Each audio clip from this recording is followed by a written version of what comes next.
La luz del atardecer atraviesa las persianas de madera, proyectando líneas doradas sobre el escritorio. Un hombre de 52 años revisa documentos. Su mano derecha sostiene un bolígrafo Montblanc. La izquierda descansa sobre una fotografía que mantiene boca abajo. El aire acondicionado zumba suavemente. Afuera, Damasco bulle con el tráfico vespertino. Dentro de esta oficina sin identificación en el cuarto piso de un edificio gubernamental, Imad Rashid Al-Hafez está terminando su jornada laboral. En 90 minutos, conducirá a su casa en el exclusivo barrio de Metze. Cenará con su esposa. Revisará la tarea de su hijo menor. Todo rutinario, todo predecible, excepto que en un apartamento a 800 metros de distancia, 3 figuras observan a través de equipos de vigilancia de última generación. Han esperado 47 días para que todas las variables se alineen. Esta noche, la rutina de Imad Al-Hafez terminará de la manera más espectacular posible.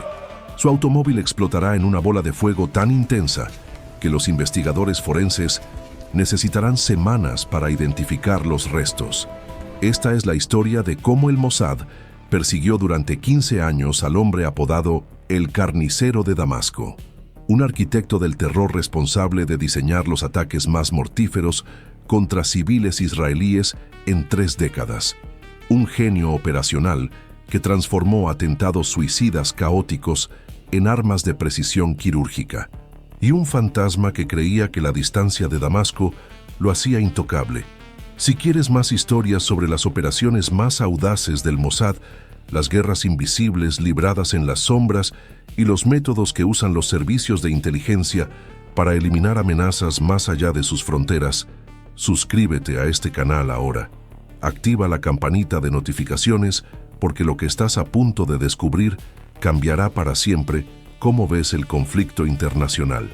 Entender cómo murió Imad Al-Hafez requiere entender quién era y por qué su eliminación se volvió inevitable. Nacido en 1961 en el campo de refugiados de Yarmouk, en las afueras de Damasco, Imad creció en un mundo donde la palabra Palestina era tanto identidad como herida abierta. Su padre había huido de Haifa en 1948, llevando consigo solo documentos de propiedad que ya no valían nada y recuerdos de una casa junto al mar que nunca volvería a ver. El campo de Yarmouk era oficialmente temporal, pero las estructuras de hormigón y las calles sin pavimentar contaban otra historia. La temporalidad se había convertido en permanencia, la espera en una forma de vida. Imad era el tercero de 6 hermanos. Su infancia estuvo marcada por las historias que su abuelo contaba cada viernes después de la oración. Relatos sobre olivares ancestrales, sobre pozos de agua fría bajo el sol palestino, sobre una vida interrumpida por lo que el anciano llamaba la catástrofe. Estas historias plantaron algo en el niño, no solo resentimiento, sino una sensación de deuda histórica que exigía pago. Era brillante. Sus maestros lo notaron inmediatamente. A los 12 años ya dominaba matemáticas avanzadas. A los 15 había memorizado el Corán completo y podía citar pasajes con precisión contextual que impresionaba a los imanes locales. Pero su verdadero talento era algo más sutil. Entendía sistemas, cómo funcionaban las cosas, cómo se conectaban los componentes. Como una pequeña variable podía alterar todo un resultado. En 1979, con 18 años, Imad obtuvo una beca para estudiar ingeniería eléctrica en la Universidad de Damasco. No era común que jóvenes de Yarmouk accedieran a educación superior, pero su expediente académico era indiscutible. Durante 4 años estudió circuitos, sistemas de comunicación y teoría de control. Sus profesores lo recuerdan como obsesivamente meticuloso. Revisaba sus cálculos múltiples veces. Nunca aceptaba aproximaciones cuando la precisión era posible. Esta disciplina lo distinguiría más tarde, cuando aplicara esos mismos principios no a la construcción de infraestructura, sino a la destrucción de vidas humanas. Su radicalización no fue súbita, fue gradual, como agua que erosiona piedra. En 1982, durante la invasión israelí del Líbano, Imad tenía 21 años y estaba en su tercer año de universidad. las imágenes de Beirut bombardeada, los campos de refugiados de Sabra y Shatila masacrados, la impotencia de ver todo esto desde la distancia. Algo se cristalizó en él. La educación que estaba recibiendo no era solo para construir, podía ser para resistir. Se unió a Fatah inicialmente, la facción más grande de la OLP, pero la encontró demasiado burocrática, demasiado comprometida con negociaciones que él consideraba rendición disfrazada. En 1987, cuando estalló la primera intifada, Imad ya había establecido contacto con elementos más militantes. Yihad Islámica Palestina vio en él exactamente lo que necesitaban: un ingeniero capacitado con motivación ideológica absoluta. Su primer proyecto para la organización fue técnico, no violento. Diseñó sistemas de comunicación encriptada que permitían a células operativas coordinarse sin que la inteligencia israelí pudiera interceptar. Usaba frecuencias comerciales modificadas, códigos basados en versículos coránicos que cambiaban según el día del mes, protocolos de transmisión que parecían estática de radio normal. El sistema funcionó durante 14 meses antes de que el Shin Bet lo descifrara. Para entonces, Imad ya estaba trabajando en algo mucho más letal. El momento transformador llegó en 1989. Un ataque suicida contra un autobús israelí en Tel Aviv mató a 16 civiles. El atacante era un joven de 19 años de Gaza, que había caminado hasta el autobús con explosivos atados al pecho. La detonación fue caótica. El explosivo, fabricado artesanalmente, explotó de manera irregular. Algunos pasajeros murieron instantáneamente. Otros quedaron horriblemente heridos pero vivos. La metralla voló en patrones impredecibles. Imad estudió los informes forenses filtrados a través de contactos en hospitales palestinos que trataron a víctimas israelíes transferidas. Analizó fotografías del autobús destruido. Calculó la distribución de fuerza explosiva. Su conclusión fue técnica y escalofriante. El ataque había sido ineficiente. Con mejor diseño del explosivo, mejor colocación, mejor sincronización, la letalidad podría triplicarse. Comenzó a experimentar, no con víctimas humanas, con modelos. Construía réplicas a escala de autobuses usando cartón y material de desecho. Probaba diferentes configuraciones de explosivos simulados. Calculaba ángulos de metralla. Estudiaba cómo las ondas de choque se comportaban en espacios cerrados. Era un enfoque científico aplicado a asesinatos masivos.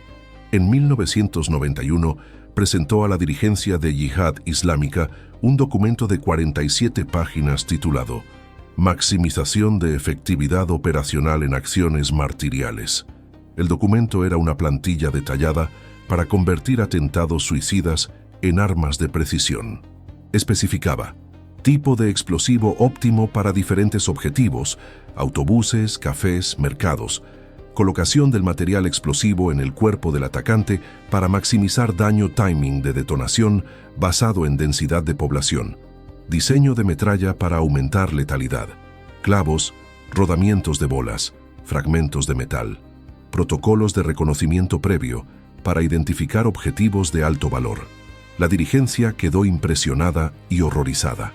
Algunos argumentaron que era demasiado clínico, que reducía el martirio a simple ingeniería, pero los pragmáticos vieron su valor. Los ataques eran el lenguaje que Israel entendía. Si ese lenguaje se hablaba con más efectividad, mejor. El primer ataque diseñado por Imad ocurrió el 6 de julio de 1992. Un atacante suicida detonó explosivos en un autobús lleno en Jerusalén. 8 personas murieron, 23 quedaron heridas. Pero lo que alarmó a la inteligencia israelí no fue el número de víctimas. Fue la firma técnica. El explosivo estaba configurado para maximizar la onda de choque en espacio cerrado. La metralla incluía fragmentos que habían sido específicamente cortados en ángulos que aumentaban el daño tisular. El atacante había esperado hasta que el autobús estuviera en movimiento y las ventanas cerradas, concentrando la fuerza explosiva. Shin Bet, el Servicio de Seguridad Interno de Israel, comenzó a notar un patrón. Los ataques estaban volviéndose más letales sin usar más explosivos. Eso sugería diseño mejorado. Alguien estaba aplicando principios de ingeniería a estos atentados. Los analistas comenzaron a llamarlo el ingeniero, sin saber aún quién era. Entre 1992 y 1996, Imad al-Hafez diseñó o supervisó 11 atentados suicidas que mataron a 127 israelíes e hirieron a más de 340. Pero su contribución iba más allá del diseño técnico. Desarrolló todo un sistema operacional, selección de atacantes. Identificaba jóvenes con perfiles psicológicos específicos, no necesariamente los más fanáticos, sino los más disciplinados. Podían seguir instrucciones precisas bajo presión. Entrenamiento. Cada atacante pasaba por 3 o 5 días de preparación. Memorizaban rutas. Practicaban detonación en réplicas construidas según planos del objetivo real. Aprendían a mantener compostura bajo vigilancia. Reconocimiento. Equipos separados estudiaban objetivos semanas antes del ataque. Documentaban patrones de seguridad, densidad de población en diferentes horarios, rutas de evacuación. Esta información alimentaba el diseño final del ataque. Compartimentación. Imad nunca se reunía directamente con los atacantes. Trabajaba a través de capas de intermediarios. Diseñaba el ataque. Otros lo ejecutaban. Esta separación lo protegía de captura. Su obra maestra operacional llegó el 25 de febrero de 1996. 2 ataques suicidas coordinados en Jerusalén, separados por 38 minutos. El primero en un autobús lleno de pasajeros matutinos. El segundo diseñado para atacar a equipos de emergencia, respondiendo al primero. La coordinación temporal era crítica. Demasiado cerca y el segundo atacante no podría penetrar el perímetro de seguridad. Demasiado separado, y las fuerzas de seguridad ya habrían despejado el área. Imad calculó el timing con precisión. 38 minutos era el promedio que tomaba a ambulancias y equipos de rescate establecer operaciones completas en el sitio del primer ataque. El segundo atacante esperó en un café cercano, observando el reloj. A las 7:13 a.m. caminó hacia el perímetro de emergencia. Los guardias estaban enfocados en el autobús destruido. Lo dejaron pasar. Detonó a 15 metros de 3 ambulancias y un camión de bomberos. 26 personas murieron en el ataque doble. 17 de ellas eran personal de primeros auxilios. La reacción en Israel fue visceral. No solo era el número de muertos, era la sofisticación. Atacar a respondientes de emergencia demostraba planificación fría y cálculo que iba más allá del fanatismo ideológico. Esto era ingeniería aplicada a terrorismo. En Tel Aviv, en una oficina sin ventanas dentro del complejo del Mossad, un equipo comenzó a ensamblar todo lo que sabían sobre el ingeniero. Tenían fragmentos. Informes de campo sugerían que era palestino, probablemente de Siria o Líbano, basado en patrones de comunicación interceptados. Tenía educación técnica, posiblemente ingeniería. Nunca aparecía en vigilancia de objetivos, lo que significaba que trabajaba a distancia, dirigiendo pero no ejecutando. El breakthrough llegó en abril de 1996.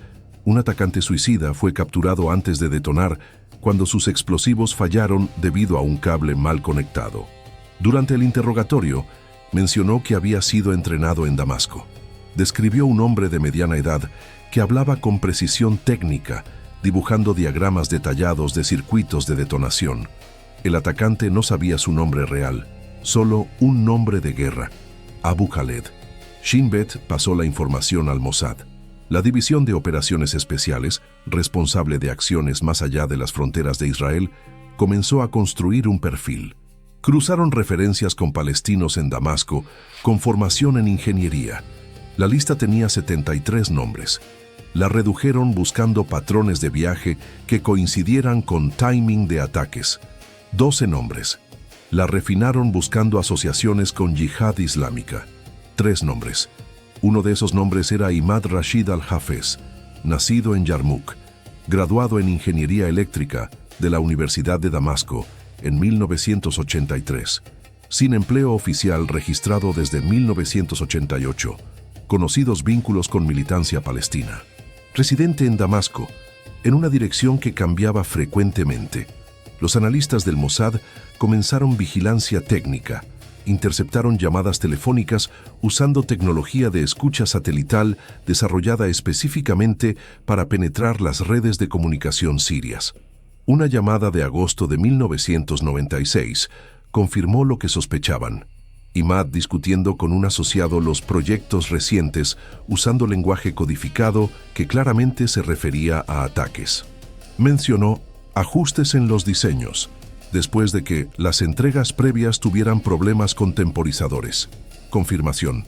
Imad al-Hafez era el ingeniero. Ahora necesitaban encontrarlo físicamente. Localizar a Imad resultó extraordinariamente difícil. A diferencia de muchos militantes, él entendía seguridad operacional de manera instintiva. Variaba sus movimientos constantemente. Usaba múltiples teléfonos que desechaba después de pocas llamadas. Nunca dormía en el mismo lugar 2 noches consecutivas. Sus reuniones ocurrían en ubicaciones que cambiaban en el último minuto. El Mossad desplegó activos humanos en Damasco. Agentes que operaban bajo cobertura profunda, algunos viviendo en Siria durante años. Establecieron vigilancia de 47 ubicaciones asociadas con yihad islámica. Monitorearon cafés donde se sabía que militantes se reunían. Rastrearon vehículos vinculados a la organización. Durante 8 meses no lograron ubicarlo físicamente. Sabían que estaba en Damasco. Interceptaban sus comunicaciones ocasionalmente, pero el hombre mismo permanecía invisible. El problema era estructural. Damasco en los años 90 no era territorio amigable para operaciones israelíes. El régimen de Hafez al-Assad apoyaba activamente a grupos militantes palestinos.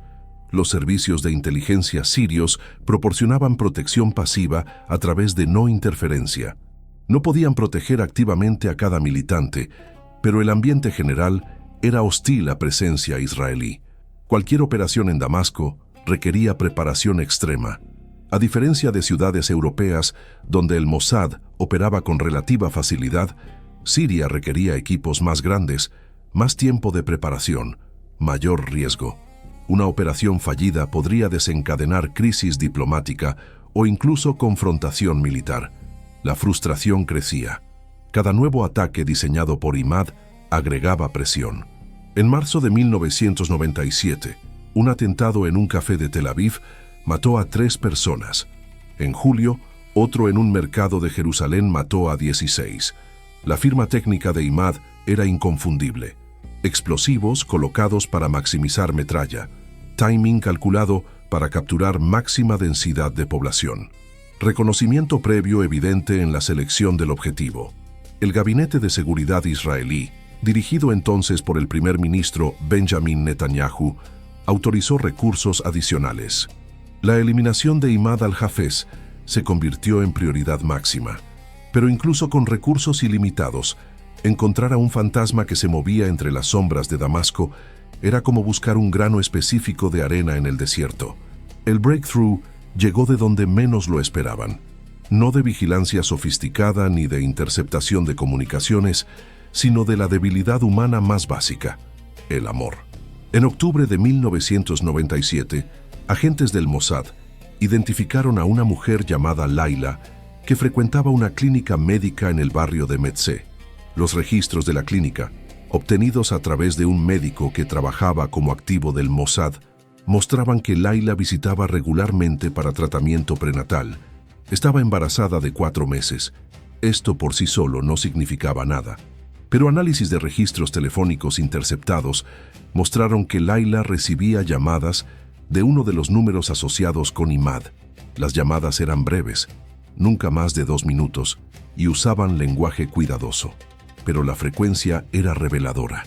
3-4 veces por semana. Siempre desde números diferentes, siempre en horarios variables. Los analistas del Mossad formularon una hipótesis. Laila era la pareja de Imad. El embarazo explicaba las llamadas frecuentes. Incluso un hombre tan disciplinado como Imad tenía conexiones emocionales que no podía cortar completamente. Establecieron vigilancia de Laila. Era discreto, a distancia, usando técnicas que no alertarían a servicios de contravigilancia sirios. Fotografiaban a cualquiera que se le acercara. Documentaban sus movimientos. Esperaban que eventualmente conduciría a Imad. Durante 6 semanas no pasó nada útil. Layla vivía una vida ordinaria. Visitaba la clínica, compraba en mercados. Se reunía ocasionalmente con mujeres que parecían ser amigas o familiares, pero nunca se encontraba con ningún hombre que coincidiera con el perfil de Imad. El 28 de noviembre de 1997, Layla recibió una llamada a las 14:17. Conversación breve, 47 segundos. 3 horas después, salió de su apartamento y caminó hacia un café en una calle lateral. Entró, se sentó, ordenó té. El equipo de vigilancia del Mossad, posicionado en múltiples puntos alrededor del barrio, fotografió a todos los que entraron al café en la siguiente hora. Una de esas fotografías mostró a un hombre de aproximadamente 36 años, estatura media, complexión delgada, con barba corta. Entró al café a las 18:03. Se sentó en la mesa de Layla. Hablaron durante 11 minutos. Él se fue primero. Ella permaneció otros 5 minutos antes de partir. Las fotografías fueron enviadas inmediatamente a Tel Aviv. Analistas de reconocimiento facial compararon la imagen con fotografías conocidas de Imad al-Hafez de su época universitaria, 14 años atrás. La barba oscurecía sus rasgos. La edad había cambiado su rostro, pero los puntos de referencia anatómicos, la distancia entre los ojos, la forma de la nariz, la línea de la mandíbula, coincidían con margen de probabilidad del 87%. Era él. Después de 18 meses de búsqueda, tenían una identificación visual confirmada de Imad al-Hafez. Ahora enfrentaban una decisión táctica crítica. Habían localizado a Imad una vez, pero no sabían dónde vivía, dónde trabajaba, qué rutas usaba. Si intentaban seguirlo desde el café, su contravigilancia probablemente detectaría el seguimiento. Si lo perdían ahora, podrían no volver a encontrarlo. Pero había otra opción: no seguir a Imad, seguir a Layla. Ella era predecible, tenía rutinas, visitaba la clínica regularmente, vivía en una dirección fija. Y lo más importante, Imad volvería a contactarla. El bebé nacería en marzo. Ningún hombre, por disciplinado que fuera, podría mantenerse completamente alejado durante el nacimiento de su primer hijo. El Mossad optó por esperar. Mantuvieron vigilancia de Layla. Monitorearon sus comunicaciones. Interceptaron todas las llamadas entrantes y esperaron la próxima reunión. Llegó el 19 de enero de 1998. Otra llamada breve a Layla. 3 horas después, ella salió. Esta vez no fue a un café. Caminó hacia el Parque Tishrin, un espacio verde popular en Damasco. El equipo de vigilancia, ahora expandido a 12 operativos posicionados alrededor del parque, observó mientras ella se sentaba en un banco cerca de una fuente. Imad apareció 14 minutos después. Se sentó junto a ella. Hablaron durante casi media hora. Los equipos fotográficos del Mossad capturaron múltiples imágenes desde diferentes ángulos. Esta vez, cuando Imad se fue, 2 operativos lo siguieron a distancia. El seguimiento era extremadamente delicado. Imad era profesional. Caminaba con conciencia situacional. Se detenía ocasionalmente, aparentemente para mirar escaparates, pero en realidad verificando reflejos en las ventanas para detectar perseguidores. Tomaba rutas indirectas. Entraba a edificios por una puerta y salía por otra. Los operativos del Mossad usaban técnica de seguimiento en caja. Múltiples agentes rotando posiciones. Nadie lo seguía directamente por más de 2 calles. Comunicación constante a través de auriculares ocultos. Coordinación para que siempre alguien tuviera línea de vista, sin estar demasiado cerca. Imad tomó un autobús. Los operativos abordaron el mismo autobús, pero en paradas diferentes. Bajó después de 12 minutos, caminó 6 calles. Entró a un edificio residencial de 4 pisos en una zona de clase media del barrio de Rukn al-Din. Los operativos no lo siguieron al interior. Demasiado riesgoso. Pero ahora tenían algo invaluable: una ubicación. Imad al-Hafez había entrado a ese edificio. Probabilidad alta de que fuera su residencia actual o un safe house que usaba regularmente. Durante las siguientes 48 horas, el Mossad estableció vigilancia permanente del edificio. equipos rotando cada 8 horas, observación desde apartamentos alquilados en edificios circundantes, cámaras de largo alcance documentando todos los que entraban y salían. Imad no salió durante 2 días. El tercer día, apareció en el balcón del tercer piso, fumó un cigarrillo, observó la calle, volvió adentro. Los observadores confirmaron el apartamento específico, 3B. Ahora sabían dónde vivía. El siguiente paso era decidir cómo eliminarlo. La División de Operaciones Especiales del Mossad convocó una sesión de planificación en Tel Aviv. Objetivo: eliminar a Imad al-Hafez con máxima efectividad y mínimo riesgo de atribución o escalada diplomática. Evaluaron múltiples opciones. Opción 1. Francotirador de largo alcance. Ventajas: precisión, ejecución rápida. Desventajas: requiere línea de vista clara. El balcón ofrecía exposición limitada. Imad raramente aparecía allí por tiempo suficiente para un disparo garantizado. Opción 2. Ataque en ruta. Ventajas: Imad era vulnerable cuando se movía. Desventajas: sus rutas eran impredecibles, podía cambiar dirección aleatoriamente, difícil garantizar ausencia de testigos. Opción 3.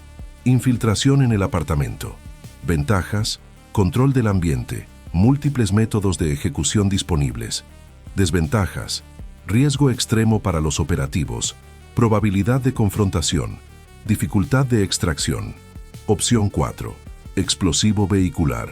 Ventajas: letalidad garantizada, ejecución remota, separación entre operativos y momento de ejecución. Desventajas: daño colateral potencial, firma claramente atribuible a operación de inteligencia. Después de 72 horas de deliberación, optaron por la opción 4, con modificaciones para minimizar daño colateral. La razón era táctica. Imad ocasionalmente usaba un vehículo, un Peugeot 504 gris, estacionado cerca de su edificio. Vigilancia confirmó que el auto estaba registrado a un nombre falso, pero era usado por él aproximadamente 2 veces por semana. El plan era preciso: infiltrar un dispositivo explosivo en el vehículo de Imad, activarlo remotamente cuando él estuviera solo dentro del auto, ejecutar en ubicación que minimizara víctimas civiles, exfiltrar al equipo antes de que autoridades sirias respondieran. Sonaba simple. La ejecución sería cualquier cosa menos eso. El Mossad desplegó un equipo de 8 operativos a Damasco entre febrero y marzo de 1998. Entraron por separado, usando pasaportes de diferentes países. Ninguno viajó directamente desde Israel. Rutas incluían Turquía, Jordania y Líbano. Una vez en Siria, se hospedaron en diferentes hoteles. Nunca se encontraron en espacios públicos. La comunicación ocurría a través de dead drops y protocolos de señalización que no requerían contacto directo. El dispositivo explosivo fue construido en Tel Aviv por técnicos de la División de Investigación y Desarrollo. Especificaciones precisas. 2. 3 kilona de C4. Suficiente para destruir el vehículo y contenido, pero calculado para minimizar radio de metralla detonador, activado por señal de radiofrecuencia específica. Sistema de respaldo, usando temporizador programable, empaquetado en contenedor magnético que podía adherirse al chasis del vehículo. El dispositivo fue introducido a Siria a través de una valija diplomática enviada a la embajada de un país aliado que proporcionaba asistencia al Mossad en operaciones regionales. El país específico permanece clasificado. Desde la embajada fue transferido a través de un intermediario local a los operativos del Mossad. La instalación del explosivo requería acceso al vehículo sin ser detectado. Los operativos observaron los patrones de Imad durante 3 semanas. Identificaron que generalmente usaba el auto para viajes nocturnos, llegando al vehículo entre 20 MRISO y 22 A0. El auto estaba estacionado en una calle con iluminación moderada, no ideal para trabajo encubierto, pero factible. En la noche del 14 de marzo de 1998, 2 operativos se acercaron al Peugeot. Uno actuó como vigilante, el otro instaló el dispositivo. La operación tomó 7 minutos. El explosivo fue adherido al interior del chasis. directamente debajo del asiento del conductor, indetectable desde inspección visual externa.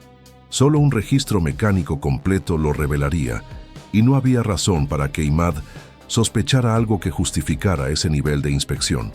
El dispositivo estaba activo. Ahora solo necesitaban que Imad usara el auto cuando las condiciones fueran óptimas. Solo en ruta predecible, lejos de concentraciones civiles. Durante 12 días, Imad no usó el vehículo. Los operativos del Mossad esperaban, manteniendo vigilancia constante del edificio y del auto. La tensión crecía. Cada día adicional en terreno hostil aumentaba el riesgo de detección. Los operativos rotaban posiciones, mantenían disciplina absoluta, pero la presión psicológica era considerable. El 26 de marzo, Imad salió de su edificio a las 21:15. Caminó directamente hacia el Peugeot. Los observadores alertaron inmediatamente. El equipo de ejecución, posicionado en un apartamento alquilado con vista a la ruta probable de Imad, activó todos sus sistemas. El detonador remoto fue verificado. Las comunicaciones confirmadas. Las rutas de exfiltración revisadas mentalmente una última vez. Imad abrió el auto. Se sentó. Arrancó el motor. Los operativos no activaron el explosivo todavía. Protocolo establecía: esperar hasta que el vehículo estuviera en movimiento, en ubicación con mínima densidad de peatones, con clara línea de escape para el operativo que activaría la detonación. El Peugeot salió del espacio de estacionamiento. Imad condujo hacia el este, por calles residenciales que los operativos habían memorizado completamente. El equipo rastreó su movimiento a través de observadores posicionados en múltiples puntos. El auto se acercaba a una intersección relativamente aislada, una zona entre dos barrios donde el tráfico peatonal era mínimo después de las 21:00. El operativo designado para la detonación, un veterano de 15 años en operaciones especiales, sostenía el transmisor. Su dedo descansaba sobre el botón de activación. Esperaba confirmación final del comandante de la operación, que monitoreaba a través de binoculares desde 200 metros de distancia. El Peugeot llegó a la intersección.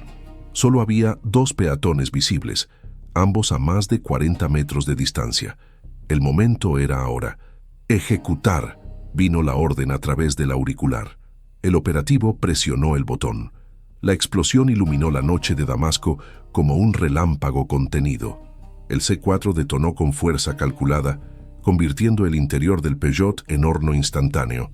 El metal se deformó hacia afuera. Las ventanas explotaron en fragmentos microscópicos. Las llantas reventaron. El auto fue levantado brevemente del pavimento por la fuerza de la explosión. Luego colapsó sobre su chasis destruido. Imad al-Hafez murió instantáneamente. La onda expansiva y el calor incineraron su cuerpo antes de que el dolor pudiera registrarse en su cerebro. La muerte fue tan rápida que su última percepción fue probablemente solo el inicio del sonido, un rugido que su conciencia nunca completó de procesar. Los 2 peatones en la distancia fueron derribados por la onda de choque, pero no heridos seriamente. Ventanas en edificios circundantes se quebraron. Una alarma de auto comenzó a sonar. Después, silencio. El tipo de silencio que sigue a violencia súbita, cuando el cerebro humano necesita segundos para procesar que algo extraordinario acaba de ocurrir. Luego, gritos, puertas abriéndose, gente emergiendo de edificios. El caos que sigue a todas las explosiones urbanas. Confusión, pánico, personas corriendo hacia el sitio o alejándose de él sin lógica clara. Los operativos del Mossad ya estaban en movimiento. El equipo de vigilancia empacó su equipo en menos de 2 minutos. Salieron del apartamento usando la escalera trasera. Caminaron con calma pero rápidamente hacia puntos de exfiltración predeterminados. 3 se dirigieron a vehículos estacionados a diferentes distancias. 2 tomaron taxis hacia diferentes hoteles, no los que habían estado usando.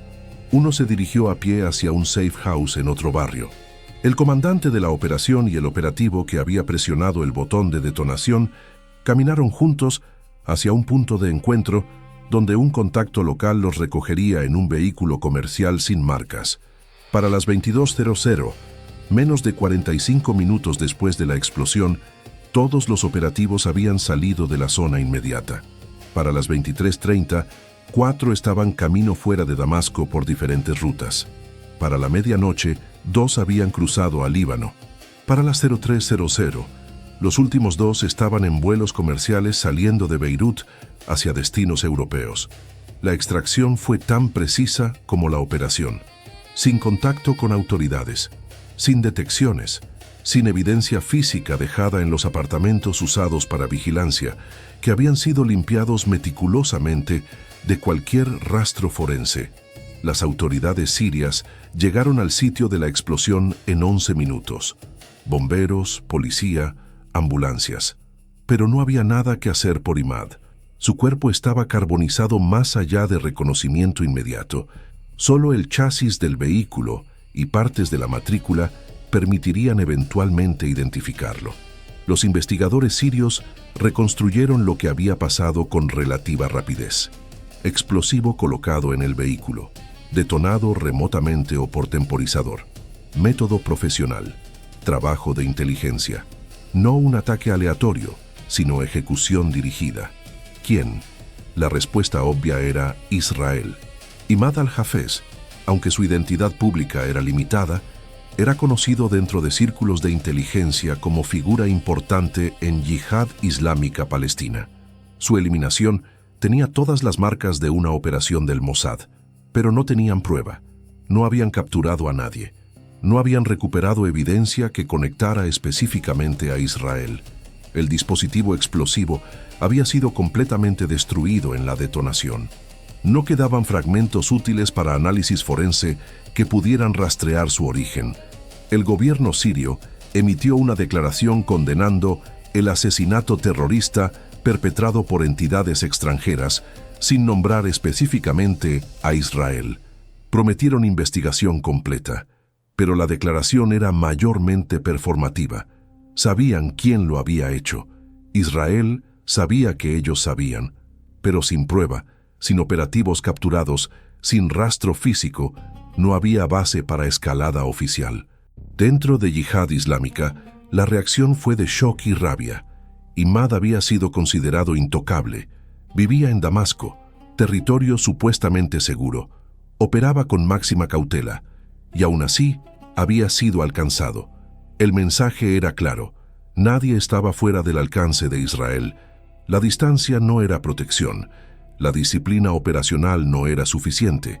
Si Israel te marcaba como objetivo, eventualmente te encontrarían.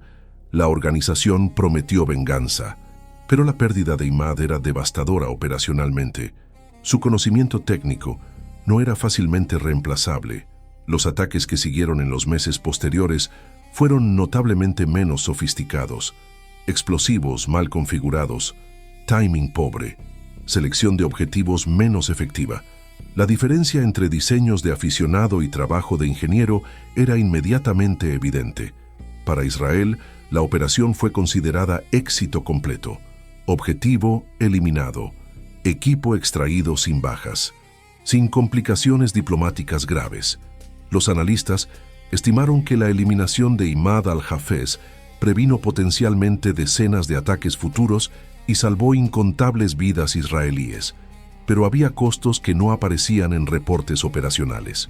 La operativa del Mossad que había coordinado la vigilancia de Laila escribió en su diario personal, extractos del cual fueron posteriormente compartidos en sesión de debriefing psicológico. Usé el embarazo de una mujer para localizar al padre de su hijo no nacido. Luego lo maté. ¿Qué le digo a mi propia hija cuando sea mayor y pregunte qué hice en el servicio? Que convertí la maternidad en arma. El operativo que presionó el botón de detonación requirió tratamiento psicológico por 3 meses después de regresar a Israel. Reportaba sueños recurrentes donde el auto explotaba pero Imad sobrevivía, carbonizado pero consciente, gritando. Los terapeutas del Mossad notaron que ejecutar muerte remota, paradójicamente, a veces era psicológicamente más difícil que confrontación directa.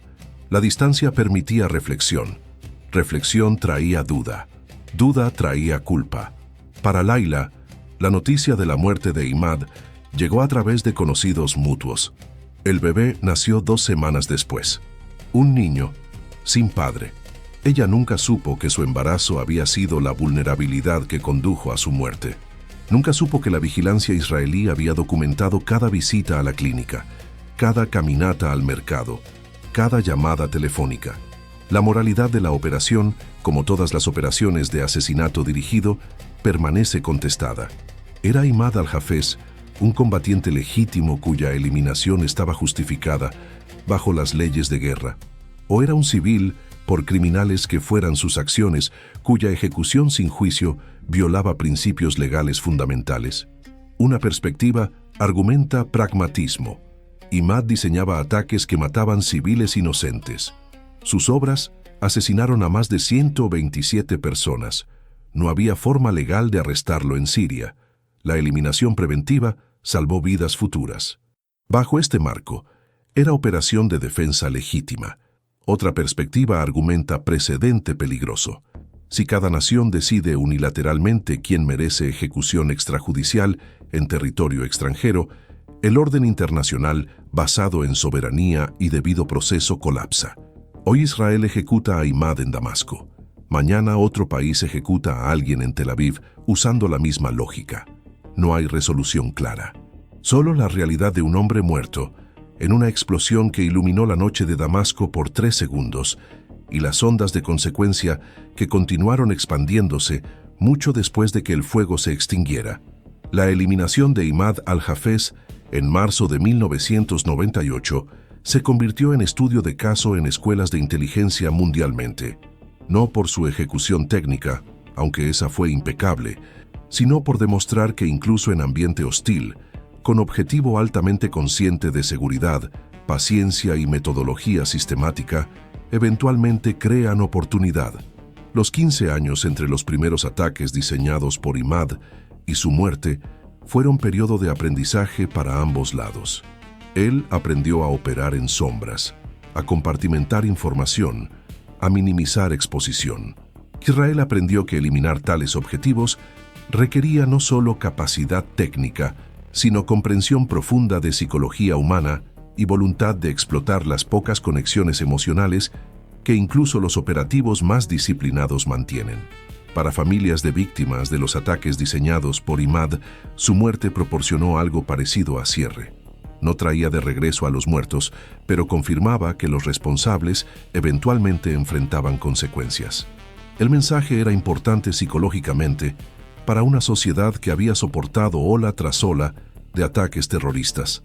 Para la comunidad de inteligencia internacional, la operación confirmó la capacidad del Mossad de ejecutar operaciones complejas en territorios hostiles con éxito consistente. Esa reputación es en sí misma un activo estratégico, creando efecto disuasivo donde adversarios potenciales deben considerar si sus acciones los convertirán en próximo objetivo de agencia que raramente falla. Pero quizás el legado más importante es la pregunta que la operación deja sin respuesta. ¿Cuándo, si es que alguna vez, termina el ciclo? Imad fue eliminado. Yihad Islámica entrenó nuevos técnicos. Israel los rastreó y eliminó. La organización entrenó reemplazos. Décadas después, el ciclo continúa. Cada eliminación es tácticamente exitosa. Estratégicamente, el conflicto permanece sin resolución. La cacería continúa porque las razones subyacentes del conflicto, territoriales, históricas, ideológicas, permanecen sin abordar. Imad al-Hafez, el niño de Yarmouk, que creció escuchando historias de Palestina perdida y decidió convertir ingeniería en instrumento de venganza, murió creyendo que su trabajo avanzaba una causa justa. Los operativos israelíes que lo rastrearon durante 15 años y finalmente lo mataron, creían que su trabajo protegía vidas inocentes. Ambos creían estar del lado correcto. Ambos estaban dispuestos a matar por esas creencias. Y esa, quizás, es la tragedia más profunda. No que el conflicto sea entre bien y mal, sino entre dos concepciones de justicia que no pueden coexistir. El Peugeot destruido fue remolcado del sitio de la explosión. La calle fue limpiada. La vida en Damasco continuó. El edificio donde Imad vivió albergó nuevos residentes. El apartamento 3B fue renovado y rentado. Nadie que vive allí ahora sabe que un ingeniero del terror una vez fumó cigarrillos en ese balcón, planeando ataques que matarían docenas. Y en Tel Aviv, en archivos clasificados del Mossad, el archivo de Imad Rashid al-Hafez tiene sellado: objetivo neutralizado, 26 de marzo de 1998. Otro nombre en la larga lista de amenazas eliminadas. Otra operación exitosa en la guerra interminable que se libra en sombras. Pero los operativos que ejecutaron la operación cargan algo que no aparece en reportes oficiales: la memoria de una mujer embarazada caminando hacia un parque, la imagen de un auto explotando en intersección tranquila, el conocimiento de que la vida que terminaron era compleja, humana, conectada a otros que ahora llevan esa ausencia. Esas memorias no desaparecen cuando el archivo se cierra. Permanecen como fantasmas que visitan en momentos inesperados, recordando que incluso las victorias tácticas más perfectas tienen costos humanos que la inteligencia profesional prefiere no examinar demasiado de cerca. Esta es la historia de cómo Israel cazó a Imad al-Hafez durante 15 años, cómo transformó su única vulnerabilidad humana en vector de ataque, cómo ejecutó una de sus operaciones más metódicas en territorio hostil, y cómo al final, incluso el fantasma más cuidadoso de Damasco no pudo escapar de cazadores que nunca dejaron de buscar. ¿Qué opinas? ¿Fue esta una necesidad quirúrgica en conflicto asimétrico o fue asesinato extrajudicial vestido de lenguaje operacional? La operación presenta ambas perspectivas con claridad incómoda. Doctrina de inteligencia la llama efectiva.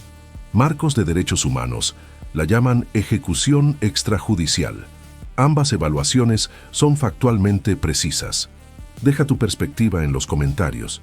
Si esta historia te hizo reconsiderar dónde deberían estar los límites de operaciones de seguridad, o si esos límites importan cuando la prevención está en juego, dale like. Y si quieres más historias que examinan operaciones de inteligencia sin respuestas fáciles, suscríbete, porque el mundo de acción encubierta no trata sobre héroes y villanos. Trata sobre elecciones imposibles hechas por personas que tienen que vivir con lo que esas elecciones requieren.